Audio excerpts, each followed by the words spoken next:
Welcome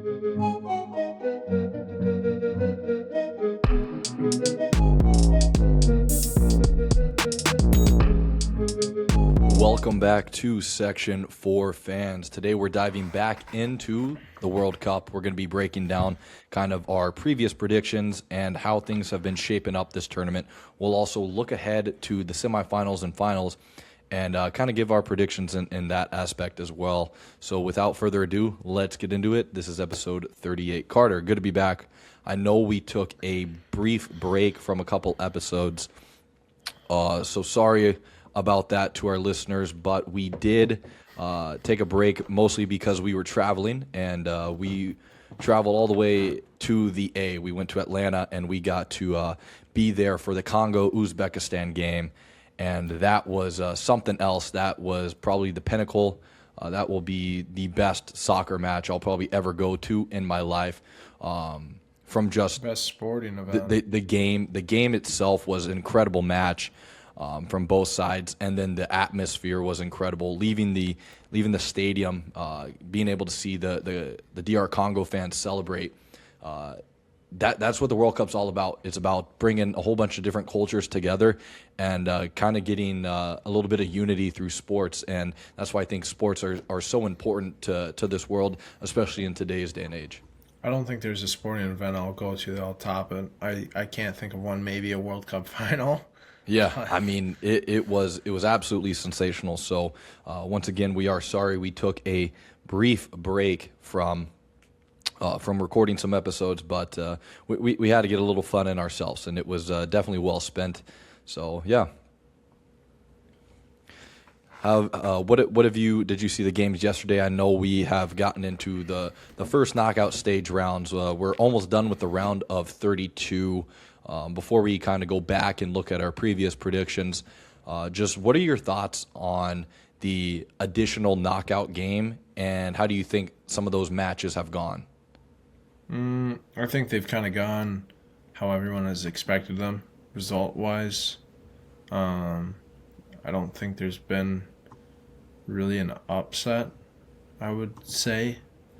In the round of 32, I'd have to go back and double-check real quick, but I think... I mean, it's nice because you get to watch more games and stuff, as Egypt is already up 1-0. But, like, the England-Congo game was good. Ivory Coast-Norway was good. Brazil-Japan was good. Belgium-Senegal was good. Portugal-Croatia was good. Morocco-Netherlands was good. Germany-Paraguay was good. I guess that's the one game, Paraguay beating Germany. I just think it gives... That was incredible. It gives the opportunity to... the smaller teams, like, for example, Paraguay, who are good. I'm not saying that it's just a smaller nation. South Africa is another example. Bosnia, teams like Congo, Cape Verde, Australia, Algeria, like those teams that, if it was just two teams that moved on, wouldn't have the chance to play in the next round of the World Cup. So it's, don't get me wrong, it's cool that they're able to do that. But I mean, I don't know. It's extra miles on the legs, which I think we're going to see it start to affect some of the teams, some of the players as we get later into the tournament. I think we'll probably see a little bit more wear and tear once we get into the quarterfinals. As you know, they don't really have a week to recover. It's now about like 5 days between games, so a little bit less time. And potentially more travel too, so that's also going to play a factor. But I really like the round of 32 games. We got to see a great upset in Paraguay that went to shootout. That was an incredible game. We've had some pretty good moments so far. Anyone listening that watched this isn't last night, but as of day of recording last night, Portugal-Croatia round of 32. That was a very good game. Horrible ending if you're a Croatian fan. You almost feel like you got robbed by VAR, but it is what it is. You know, they dealt with that side of VAR, and us Americans dealt with a horrible red card decision too. So it's a give and a take there. We can talk about the red card later on because that would be a long discussion. But that censor in the ball really saved Portugal. No, it definitely did. I think if that match was played even just the last World Cup, I think that probably would have been given given, and I think it would have been Because extra time. it would have been given because there's just not enough evidence on the field No. to overturn it.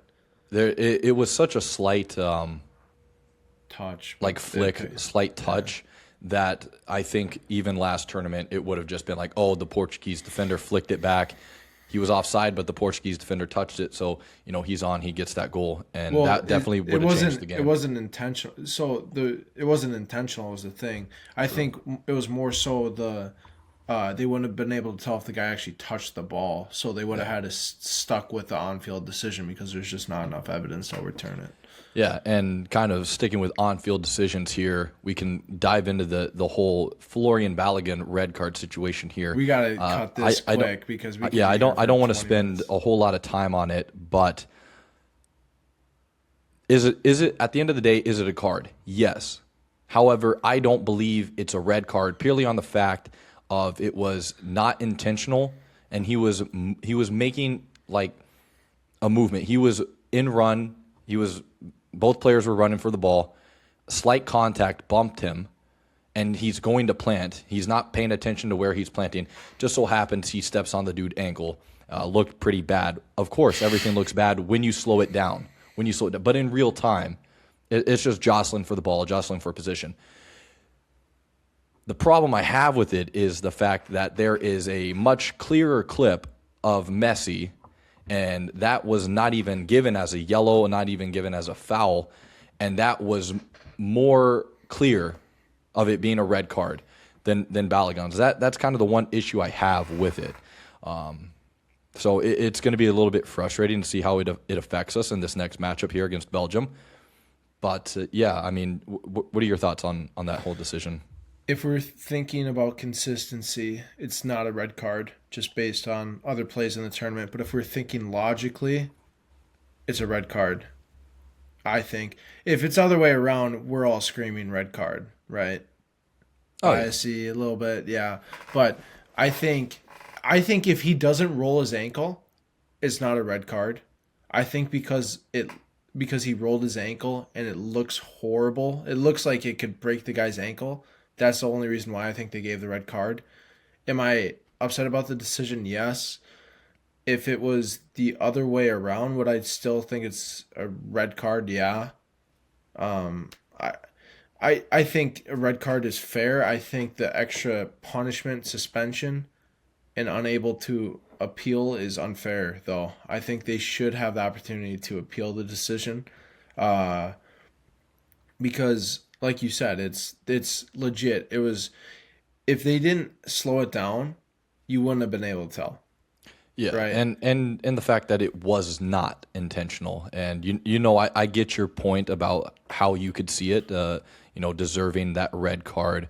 I also do like your point though, how you think that should be available to appeal, and there's only two instances that they can't appeal. One is if it was given to a wrong player, like if the red card was given to a wrong player, that's how they could appeal. And then I forgot the other reason that they could go for appeal, but it didn't matter at the end of the day because neither one fell in type of that category of him getting that card. The one thing I can say is the way the team rallied. We had about 30 minutes left in the match, and yes, we had to change a little bit tactically, play a bit more defensive, but we showed we weren't afraid. We were still attacking. We were still going for goal. And, what a beautiful set piece by Malik Tillman, too. I mean, that was probably the set piece of the tournament so far. That was a hell of a goal. And the way they were able to rally, you didn't see the men get rattled. They saw the red. They didn't agree with the ref's decision, but they moved on. They knew they had a game to win and a game to play, and they know what it means to not just themselves, but everyone. I think this World Cup has been huge for getting soccer more popularized in this country, and I think people are really getting into it. This is easily one of the best teams the men have ever fielded in a tournament. This is a really incredible team. So I'm really hoping they could do some damage on Monday and get that win over Belgium that we're still holding a grudge 12 years later. But I think we get it done. But it's been a pretty good tournament. I think that's kind of been the only controversy, in my opinion, that's kind of really been blatant. but there's been a lot of movement in some of the. We can kind of backtrack here into some of the predictions that we had. I just kind of want to see what it shaped up to be. I've got what it actually, what the table actually looked like, and kind of our predictions. I don't want to, dive really into depth, as that could take some time. Brief over But it. for Group A, we both had Mexico top in the group, so that's very good from us there. We This neither one one of is- us. Neither one of us had South Africa getting second, but they did. And South Africa surprised a lot of people, especially after they came out pretty poor against Mexico in that first game. I don't think anyone had them moving on. We can get over to Group B here, and this kind of shaped up how I thought. I It's think I had Bosnia second. yeah, I want to say you did, and yeah, I mean Bosnia, we obviously beat them in the round of 32, and they're a very good squad. But I think as much as we thought, we knew Switzerland and Canada were going to be able to compete well in that group. I love how neither one of us had Canada top in the group. I think that's great. That's Canada great ball wasn't knowledge top. by us. I know neither one of us had them. Oh, yeah, yeah. Neither one of us had them. So that was nice to see that we were kind of honed in. We had a little faith in the Swiss, and not that Canada is a bad squad, but I think we just realized their expectations. I mean, it was just goal differential for Canada, Bosnia that decided it. Group C here, this one basically went. The only difference is I want to say you had Morocco top in the group. Yeah. But as And we again, mentioned, goal difference. as we mentioned in the last episode, it was all going to come down to that first game between Brazil and Morocco. If it went to a draw, it was going to be tight on goal differential, and whoever won, they would have topped the group easily. Obviously, they tied 1-1, but Brazil's looking good. We'll be able to see how far they can go in this tournament, but they definitely got that first hump over, and they're moving on. We get a Group D, and nothing but bald eagles in this group. USA soaring high, top in the group, and really looked incredible in the group stage. We did have a little bit of a fault late in the game against Turkey. I think we switched off a little bit, and that's just something the guys got to learn from. They can't switch off no matter what. Even if it's a game that really didn't have any implications, you just want to stay switched on for the full 90. That one we also had. I guess the surprise out of this group was Australia. Neither one of us had Australia moving on. I think the surprise was Turkey finishing fourth. Yeah, that surprised us, and I know for a fact that surprised everyone else. For as much as they were promoted as a potential dark horse, they really fell short of that, and not a good tournament from Turkey. We'll see if they could turn it around in the future, and kind of get back to what people thought they could have been in this tournament here. In Group E, it's Germans getting it done, but I don't think a lot of people thought the Germans were going to be out this early, so that was pretty hard from them there. But we did have them. I believe you might have had them second, below Ecuador. Yeah, I thought Ecuador was going to be a lot better this tournament. They disappointed me. Yeah, definitely a disappointment. It was just a brutal game against Mexico. There's not much you could do. Yeah, it doesn't help that Ecuador has Ender Valencia up top, but yeah, they need a little bit more star power.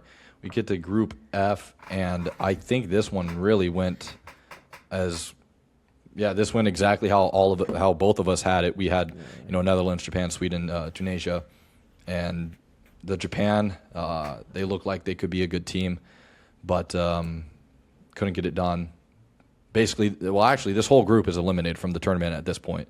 Not a single team from this group. So a bit of a shock out of Group F, honestly. I'm surprised that neither team has been able to move forward, and they're all out. We get to Group G here, and this was a really interesting group, but it went exactly how we all thought it was going to be. We knew Belgium was going to top the group, and it was going to be tight between Egypt and Iran. And obviously, Egypt's playing right now. I mean, if anything, it was tight between Belgium and Egypt for top of the group there. Yeah, it flipped around those last couple minutes I mean, of the group stage games. On the last day, anyone could have gotten first between Iran, Egypt, and Belgium. It was Yeah, bouncing back I and mean, forth it as could the have been games any were of going them. on. And you said Egypt at time of recording they were up 1-0 right now against Australia. Yeah, they still are. Perfect, perfect. We'll see how that game shapes up there and who moves on as we get over to Group H. And this is where the shock of the world came in with Cabo Verde getting second in this group. I don't think anyone could have seen that coming. Obviously, they made it through with 3 draws, so they have struggled to create offensively, but you've seen them be able to withstand the pressure of a very good team in Spain. Yes, they didn't start, Lamine Yamal and Nico Williams, but that's still a very good Spain squad that we saw basically walk through Austria yesterday. And Cabo Verde and Vozinha were able to hold them to a 0-0 draw. So I'm all eyes are on today's matchup with Argentina. If Cabo Verde could pull off an upset, this is going to be an upset of a lifetime.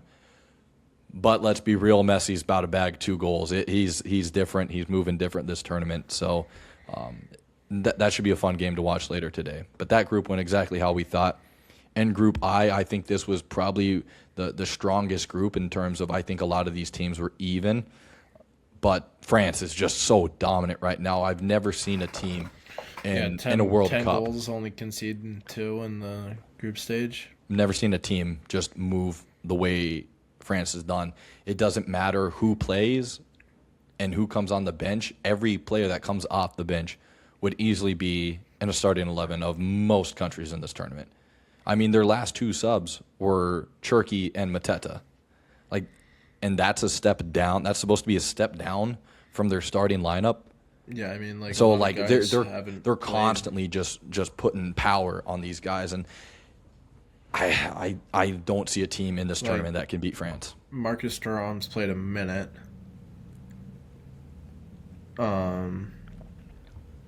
Where Cherki just came off the bench every time.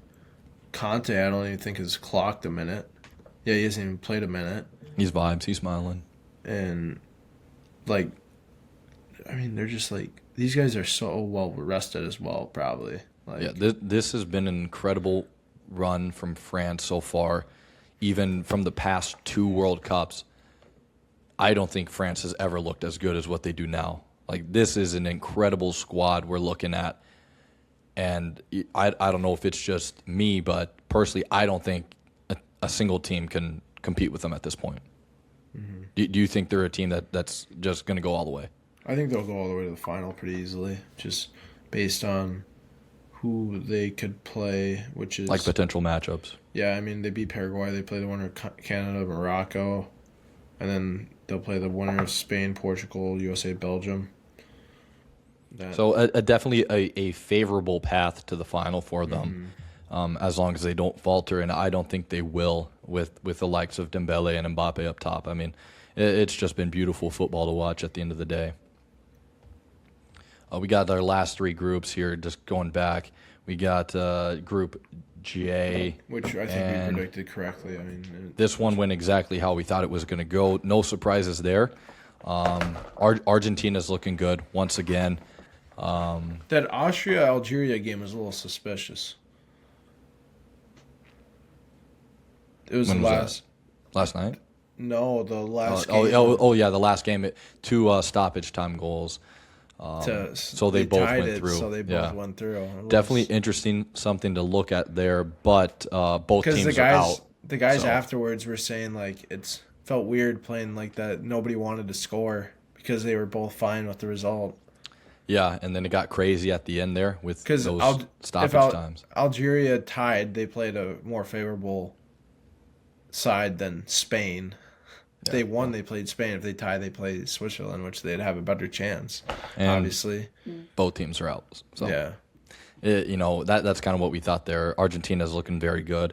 Messi looks like he's not dropping off in level at all. No, he's definitely putting some absolute class together up front, and Argentina's looking good. I think we could have Argentina France. I think they could match up in the final again, and that would be That'd be a hell of a final because I know last World Cup was absolute fireworks, that final. Group K, I think some surprises here with Group K as DR Congo finish third. I think, that was kind of a bounce for people if they were going to get third or fourth. And, man, that last game was something else. It was basically for one of the last third-place spots. And, man, the scenes in that stadium when Congo took the lead, that is what football is all about to me. And I'm sure you felt the same. Yeah, I know. It was a special game to be at, truly. Just to take it all in was amazing. Yeah, I'm glad that game actually had implications, too. I know we were both a bit worried about, is this game really going to mean anything? And it meant everything to the fans. I mean, you could see it from when the Uzbeks scored early on to when DR Congo was able to get that tying goal and then to get the lead. The stadium was just erupting. It was just a great atmosphere, and that's one of the reasons why the World Cup's so special. Group L here, we get a little bit of a lackluster play from England so far, but they're able to top the group and get out of it, and obviously Croatia and Ghana go through. Not really surprised with those. Croatia now out the tournament, as we mentioned, lost to Portugal last night in a little bit of a controversial way, but it appears Luka Modric is done with international football, so, have a glass of wine and honor the Unk tonight. I don't know what to tell you. He's hell of a player. And third-place teams, I think we did pretty well predicting third-place teams here. I think kind of the one that we thought was going to be able to get a third-place spot that didn't was Scotland. I think both of us had Scotland going through. I don't want to go through all of them, but I think that's just the one that stood out to me the most that we both had that didn't end up making one of the best 8 third-place teams. So that was a little bit disappointment from the Scotland team, but I will say the way Boston and those people up there embraced all the Scottish fans, that was incredible to see during their run in this tournament. And hopefully they can restock on beer now. And I know we had any thoughts on those predictions that we've had in comparison to kind of what shaped out? I'm glad that there was surprises. I'm glad it wasn't like just pen on paper type of just straight chalk. Just straight. It wasn't chalk. It wasn't chalk at all. It was just straight. It was a lot of surprises there, and it wasn't like groups are decided after the second game. Like there were some final days. Day. Yeah, it's always good to see that.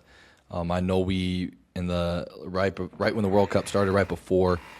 We had some kind of who we thought some guys were going to stand out in terms of the tournament. And looking back on it, I really didn't go the smartest route, but I do got a couple guys that have been cooking. So I'm just going to highlight some of the guys from my squad that I think have done well so far this tournament. Harry Kane up top, I think that was a great pick so far. He's been able to bag quite a few goals for England. And the other one that kind of stood out for me, I mean, that's kind of it, to be honest. I know Bruno's been playing pretty good, but I don't think he's been on the ball as much as what I would like. I think it's really going through the PSG boys, which you can't complain because that midfield is the best in the world at the end of the day. I don't think Bruno's done much. He had an assist against Uzbekistan, decent performance against Colombia. He sucked last night. Yeah, you're right there. And then I think, looking at the rest of my team, I thought more minutes were going to come Rudiger's way. Saliba has been looking good, but he's also hasn't really had much to deal with as France has been so dominant. So, you can't really look at that in a way. And then for goalkeeper, I think Courtois is a pretty good pick. He's been good so far this tournament. Definitely had some hiccups in terms of the Belgian defense, but he's been able to come up big a couple times from them. And that's all you could ask from your goalkeeper at the end of the day.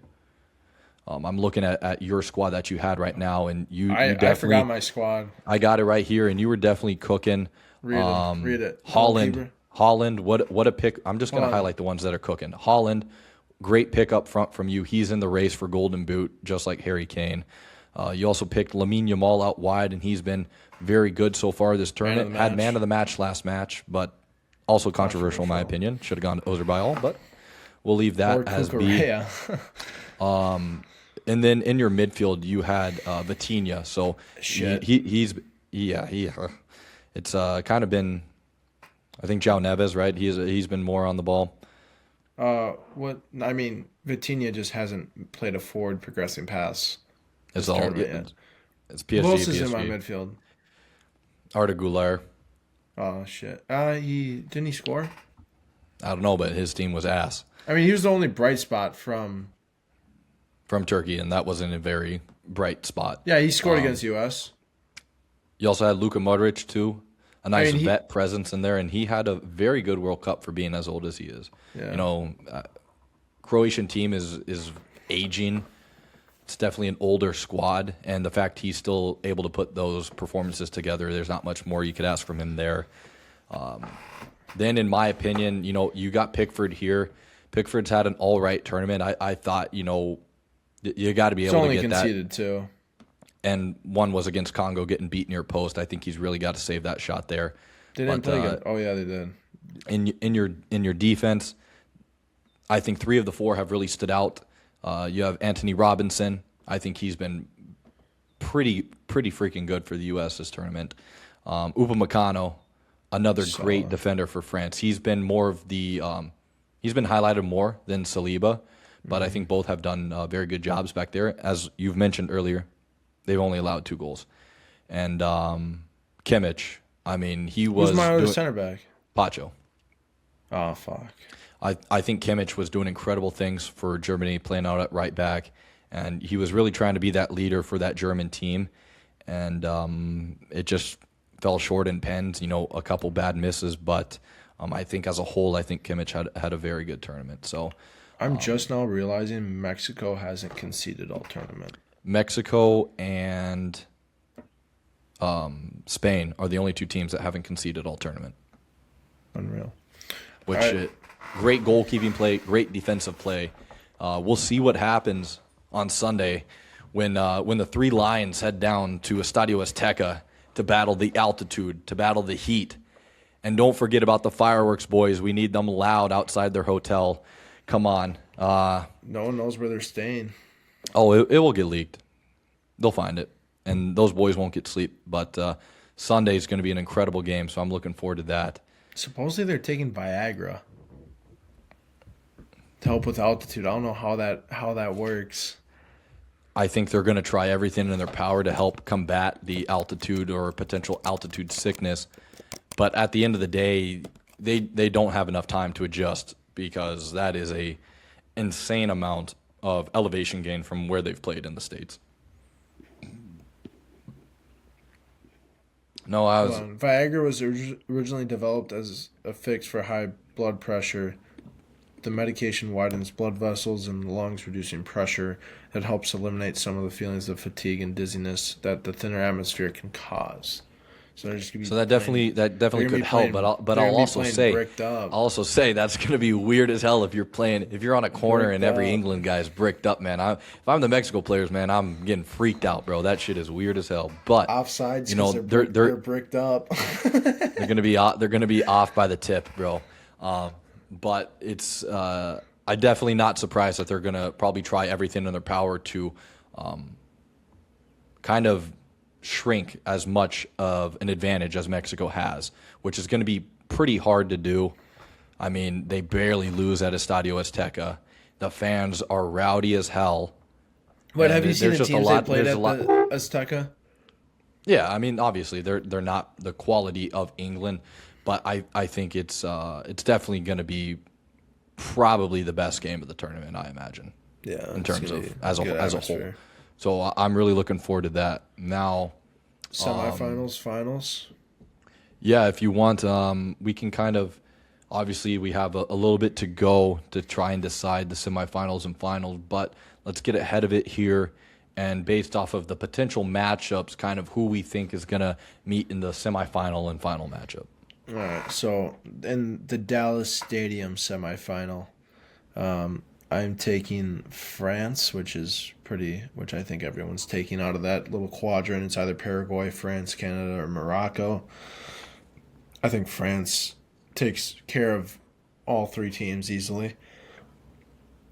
And then this is a tough one, this next one, because it's Portugal, Spain, USA, Belgium. My heart's USA. My mind's Spain. My conspiracy sense is saying Portugal. Um, yeah, Spain's too good. I'm going to Spain. So we're having France, Spain semifinal up top. And then down here at the bottom, I think, oh gosh, Norway just is so much more physical than Brazil. I think Mexico beats England, honestly. Like, I believe that will happen. But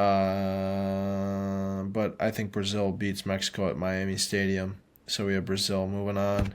And then Argentina, obviously, moving on. You got them just walking through. Yeah, that's what they play against. Oh, Colombia though. A Colombia Argentina round of 16 quarterfinal would be It's gonna be insane. fiery. It's gonna be fiery for sure. But I think Argentina, and then it's gonna be. Oh gosh, that would suck. Spain Argentina final. Spain winning. Okay, I'm sticking with my guns. I've had Spain. For me, up in that top half, I've got France, USA in the semifinals. I like that. I think the Eagles are flying. I think I like you know that. the B-52s are flying overhead. We're getting a lot of unity, a lot of American spirit going. Not the cigarette, just the culture. But yeah, I think if the boys could gang up on the Waffles on Monday, I think we get Balogun back, and I think it's firing on all cylinders. I like that. Then the other semifinal matchup, I'm pulling a little upset here. I think it's going to be. Norway Mexico quarterfinal. I think it's going to be Norway Mexico quarterfinal. That'd be insane. And then I'm a roll. We'll roll with it. I'm gonna go Norway Argentina in the semis. I think if they could keep putting the ball to Holland, I think that's obviously going to do wonders for them. The thing with me with the Brazil matchup is Brazil has looked a little bit shaky in the past couple of games. They've looked a lot better. Especially defensively. I know they've looked better, but there's still something about it. I think, Gabriel is going to get scared once he hears the thundering feet of the Viking coming at him. But that's going to be a must-watch game. But I think it's going to be Norway, Argentina in the other semifinal. And then I think we're seeing another France-Argentina final. That's what I'm thinking. I'm thinking France winning it all again. And I think they get 2 World Cups and 3 World Cups, which is an insane feat. And, yeah, I think Mbappe is solidifying himself as probably the greatest football player to ever grace the World Cup. He's still very young. He still has a lot of World Cups in him. He's already passed. You said that. How you started saying that was horrible. Probably. He's already passed Miroslav Klose. You should have just said he's going to pass Messi. You should just say greatest World Cup player of all time. Greatest World Cup player of all time. There you go.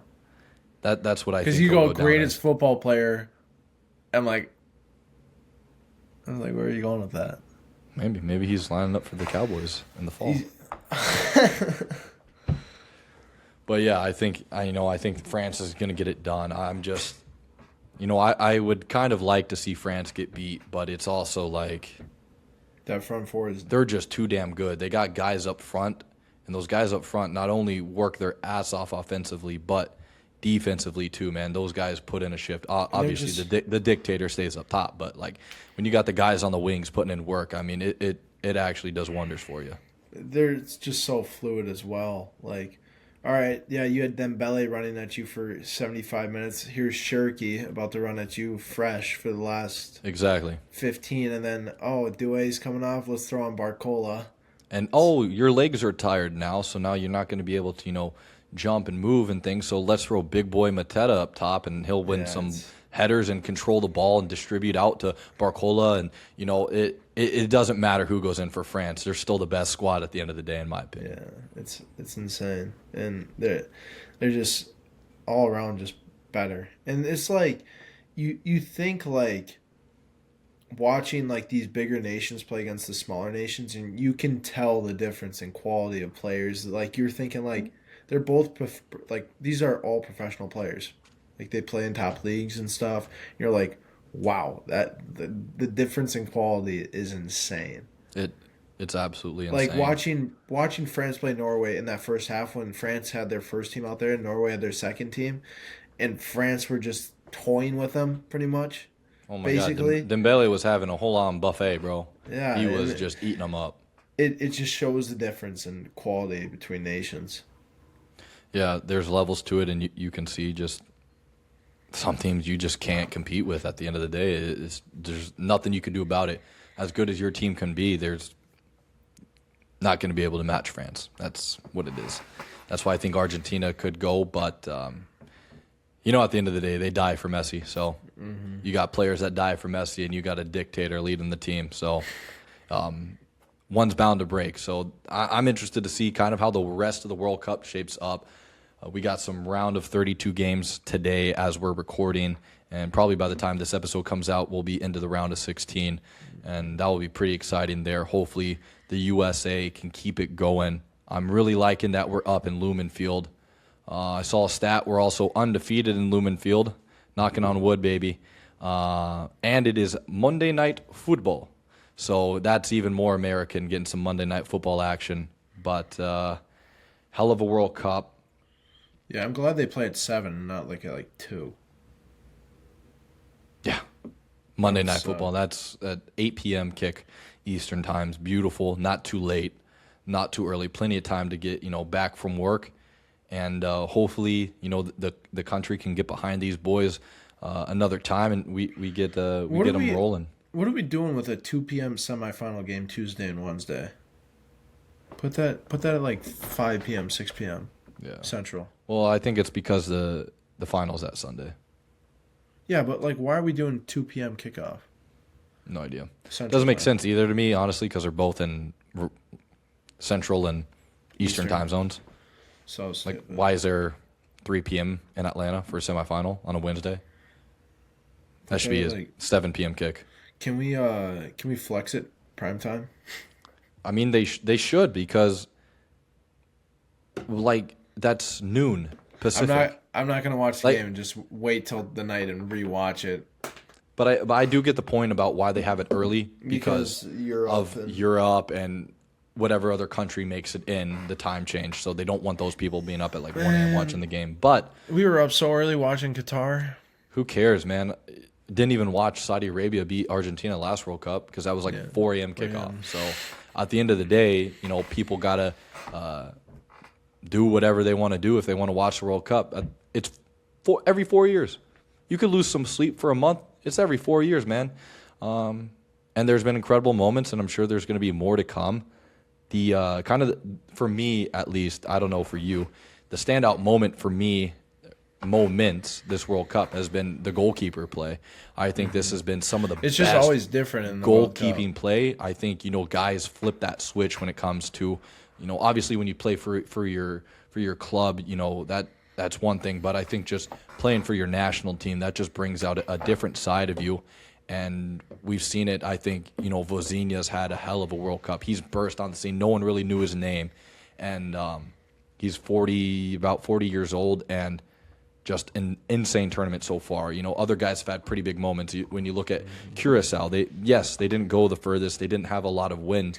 But when you got a guy like Eloy Room in net for you who puts together 15 saves, that is incredible. 15 saves. He faced, I forget the stats, but it was close to 30 shots, and he had 15 saves. Obviously, some not on target there, but you can't ask for more from your goalkeeper in tournaments like this. And, I can't really think of many bad goalkeeping moments, unless you look at Uruguay. But, which is also it's just an interesting thought here.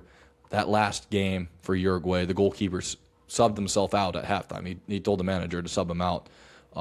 Did he get subbed out though? Yeah, he did. They switched at halftime in their last game because he had that error, and that was that was probably his second or third error that was directly a goal of the tournament. And it's been a couple previous tournaments as well. Just kind of your thoughts as a goalkeeper, and as an athlete, the fact of pulling yourself out. Well, I can't speak for a World Cup goalkeeper, because that pressure is just so much different. No, yeah. But you're a professional, and I feel horrible saying this because I'm like, if I was in that situation, I'd feel like I'd be throwing up. You'd probably 20 want to get subbed times. out too. Yeah. Well, like you'd feel like you're throwing up. I'd feel like I'd be throwing up, like just because how anxious sick. you would be, and like just like countries counting on you. And it's a simple play, but I think as a professional, again, I'm not a professional. I feel horrible saying this, but you That's gotta good. be able to battle through that. I mean, it's adversity, right? I mean. Yeah.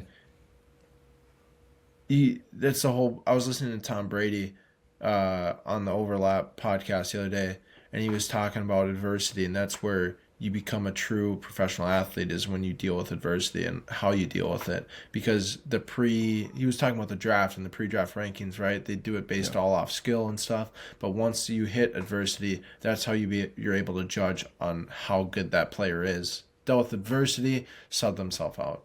He didn't back himself. It's sad to see, but No, it is sad to see, and you can kind of see it from both sides.